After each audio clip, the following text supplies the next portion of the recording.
सर्वेश कुमार जी, राधा वल्लभ श्री हरिवंश महाराज जी।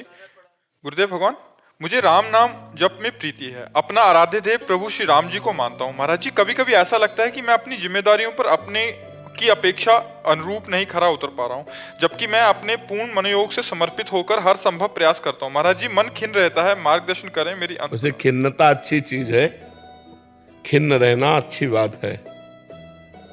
गिरा अरथ जल बीच सम कहियत भिन्न न भिन्न, बंदो सीता राम पद जिन्हें परम प्रिय खिन्न।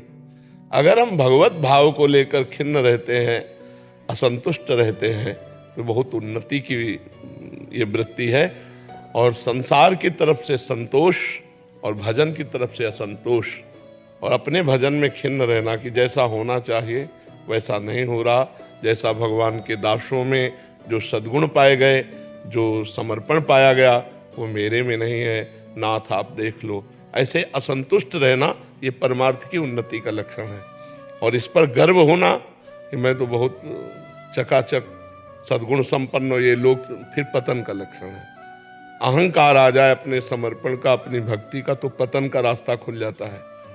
ये जो भागवतिक गर्व है, ये वो गर्व नहीं जो पतन करने वाला कि मैं प्रभु का हूं, तो सब में प्रभु है, तो मैं सबका दास हूं। मैं प्रभु का हूं, इस बात की सिद्धि तभी होगी जब सबके दास बनोगे।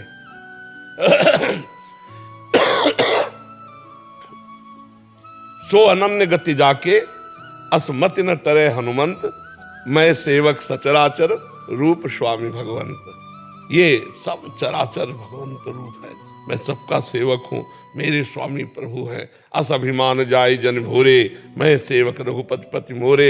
एक आ जाए अजीब मस्ती भक्त में होती है, एक अलौकिक उन्माद भक्त में होता है, क्योंकि उसकी दृष्टि में कोई व्यक्ति नहीं होता, भगवान होते हैं। उसकी दृष्टि में परमात्मा होते हैं, सब में वही रमा है।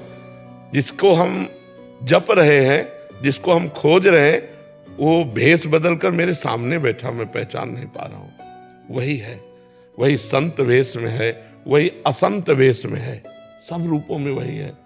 उसी सिया राम में सब जग जान। तो अच्छी बात है बच्चा, पर नाम जप करते रहो और पाप आचरण में कभी भी लिप्त मत हो, उसको भगवान की कृपा नहीं मानेंगे। महाराज जी, यद्यपि प्रश्न भागवतिक नहीं है, बट एक समस्या है जो इनके उसमें। महाराज जी, ऐसे बहुत सारे बच्चे हैं जिनको विविध प्रकार की समस्याएं हैं, फिर वो डिप्रेशन में चले। जैसे कह रहे हैं कि बचपन से शायद बाल तो ठीक थे, 10 साल में बाल उड़ गए, और कहते हैं फिर बहुत सारे लोग बच्चे उपहास करने लग गए। ऐसे ही महाराज जी कोई मोटे हो जाते हैं तो उनका उपहास करने लग जाते हैं। तो ऐसे में महाराज जी अपने मन को कैसे वो रखें कि इसमें सोचना है कि भगवान ने हमारे को ऐसा ही विधान बनाया है। अगर हमारे बाल सही रहने होते तो पूर्व कर्म के अनुसार फिर ये क्रिया ना होती। अगर बाल झड़ रहे, मान लो किसी की एक आंख खराब है, किसी का शरीर मोटा है, किसी का रूप थोड़ा सही नहीं है, अगर कोई उपहास करते तो मूर्ख बच्चे हैं जो उपहास करते हैं। उपहास नहीं, ये हमारे हाथ की बात है, ये आपके हाथ की बात है कि आप बाल कैसे रखो, आप बाल कितने घने हो कि कैसे। ये तो जो पूर्व कर्म के अनुसार आया वो अपने समय पर प्रभाव दिखाएगा। वो मूर्खता के कारण उपहास करते हैं, उनको मूर्ख समझ करके उधर वृत्ति ही ना दे, और अपने को डिप्रेशन में थोड़ी डालना है। ये अब हमारा कर्म होगा कि पूर्व प्रारब्धवश आए हुए क्रिया की असफलता में हम इतना गाढ़ चिंतन कर लें नेगेटिव कि हम नकारात्मक सोच में बैठ जाएं, डिप्रेशन में बैठ जाएं, ऐसा नहीं। और हाँ, तो अगर पैसा हो तो लगवा भी सकते हो, जब ब्याह आदि का कार्य हो तो उसको लगवा। ये सब साधारण बातें, इनमें इतना गहरा सोच नहीं करनी कि हम डिप्रेशन में पहुंच जाएं। ठीक है, आज हमारा विज्ञान बहुत बढ़ा हुआ है। अगर बाल रोपण करवाना भी, क्या कहा आप उसको, हेयर ट्रांसप्लांट हम तो बाल रोपण कहेंगे कि वो तो ऐसा कर, और बिल्कुल मस्त रहो। जिनके बहुत बढ़िया बाल हैं, कोई सौभाग्यशाली है। अरे भगवान से हमारा चित्त जुड़े और हम प्रसन्न रहे, ये बढ़िया बात है।